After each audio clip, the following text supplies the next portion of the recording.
A face LA Knight, John Cena heel promos against each other with The Rock thrown in there. That's money right there. Joe Henry. Could you imagine? Could you imagine?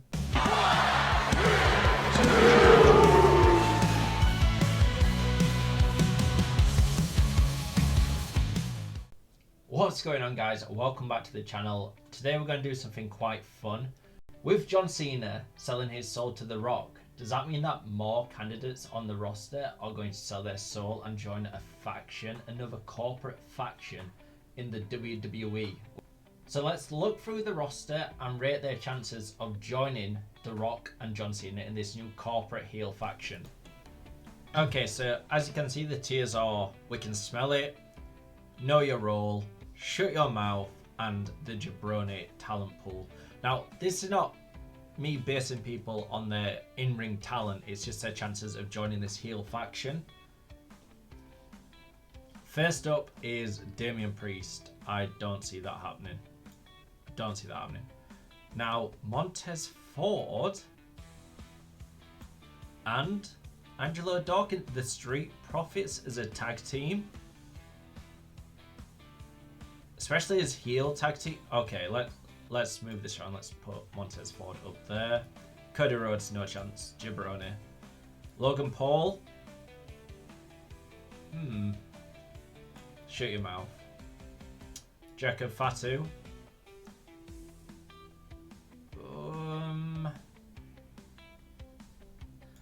I think Jacob Fatu's a great muscle character for a faction, but I think he's kind of evolved from that now. He's become more of a single star, and he can become a mega star with the right booking. So let's keep him away from going back into a faction. Nia Jax. Okay, so when I think of factions, I do think of like female managers, or in D-Generation X's case, China, who was a standalone store. But I don't see her going, even though she's got family ties. Let's put her in Jabroni. Finn Balor, already a leader of a faction. Dominic Mysterio, now this is interesting.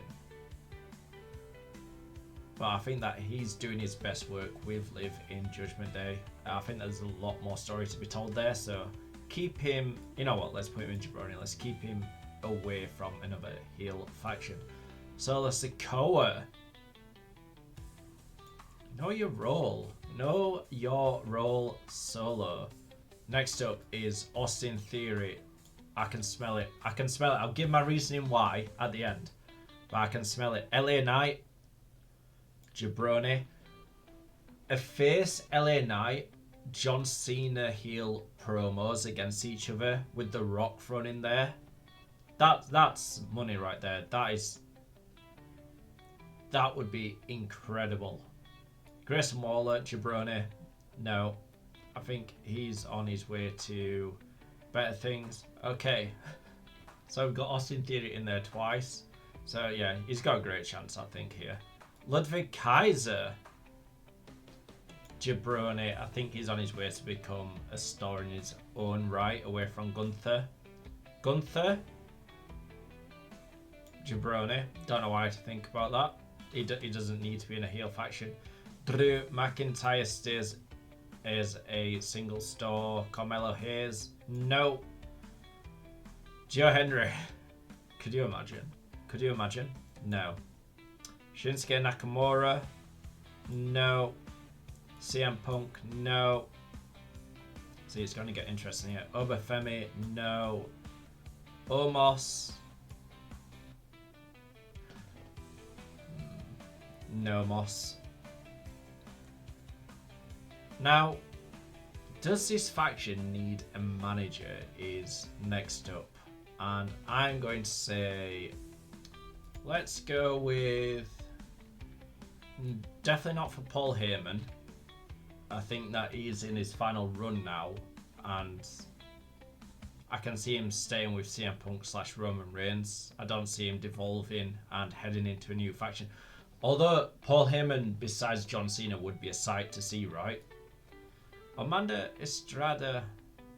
Now, where do you go? I want to put him in Know Your Role, you know. because that would be awesome. I'd love to see him come back. Kind of the full circle of John Cena and Umaga losing to John Cena as his first loss, and then the manager at the time for Umaga was Armando Estrada. It adds more or less to the story. We're into a very storytelling era of wrestling. So, Roman. What do we do with you? The tribal chief without a tribe. No, he's a jabroni.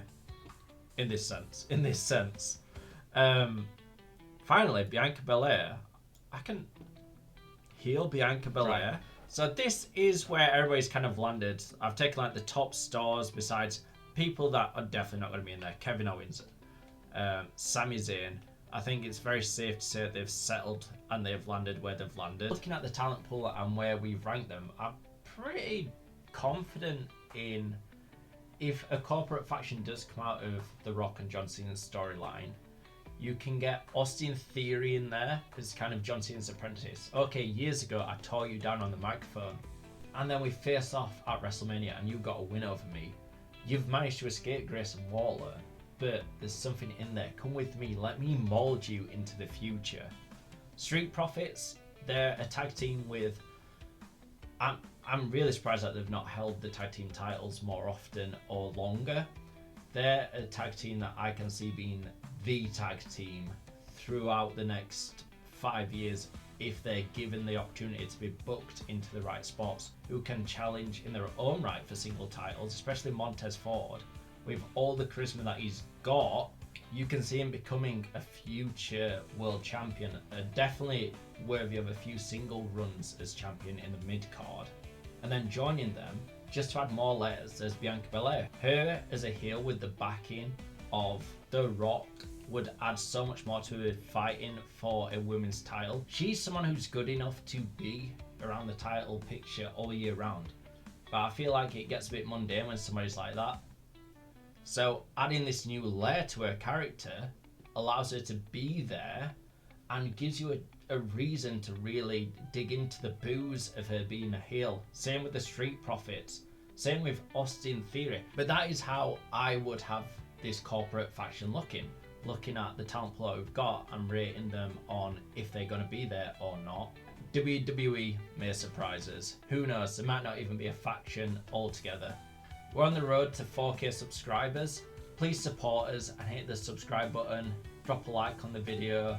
Stay tuned for more. We've got a lot of interesting content, a lot of fancy booking like this coming up, and we have a new Themes Reimagined just around the corner on the 15th of March. So make sure that you're there for that, and we will catch you in the next one.